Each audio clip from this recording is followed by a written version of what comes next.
రైస్‌ని అసలు ఎలా తింటే మంచిది? గంజి వార్చి తినాలా? దానివల్ల ఏమైనా గ్యాస్ట్రిక్ ఇష్యూస్ వస్తాయా? జనరల్‌గా ఇప్పుడు యాక్చువల్‌గా రైస్‌లో ఏంటంటే మనము గంజిలో ఏదైతే దాని ప్రొడక్ట్స్ ఏదైతే ఉన్నాయో హ్మ్. స్టార్చ్ టైప్ ఆఫ్ ప్రొడక్ట్ హ్మ్. గంజిలోకొస్తదండి యాక్చువల్‌గా. హ్మ్.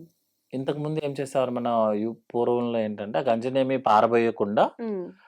పారబోసేవాళ్ళు కాదు యాక్చువల్‌గా. హ్మ్. గంజినేమి పారబోయకుండా అందులో కొంచెం ఉప్పు అట్లా వేసుకొని మార్నింగ్ ఓల్డ్ పీపుల్ అందరూ గంజి తాగేవాళ్ళు. తాగేవాళ్ళు. ఆ! గంజి అతనికి లైక్ అంబలి టైప్‌లోనో వాటెవర్ థింగ్ ఈస్ ఆ! గంజి అతనికి మెయిన్ అన్నమాట. హ్మ్. మిగతా హ్మ్. ఇప్పుడు ఎన్ని ఇడ్లీలు అవన్నీ వచ్చాయి కానీ హ్మ్. మార్నింగ్ 5:00కి రైస్ వండుతారు. ఆ హ్మ్. గంజిని ఇంట్లో పెద్దవాళ్ళందరూ కొంచెం ఉప్పు అలా వేసుకొని తాగేవాళ్ళు. సాయంత్రం వరకు ఆకలేసేది కాదు. హ్మ్. సో, మీకు ఒక రైస్ ఐటెమ్‌లో వేస్ట్ అయ్యే ప్రొడక్ట్ ఎప్పుడు ఉండదు.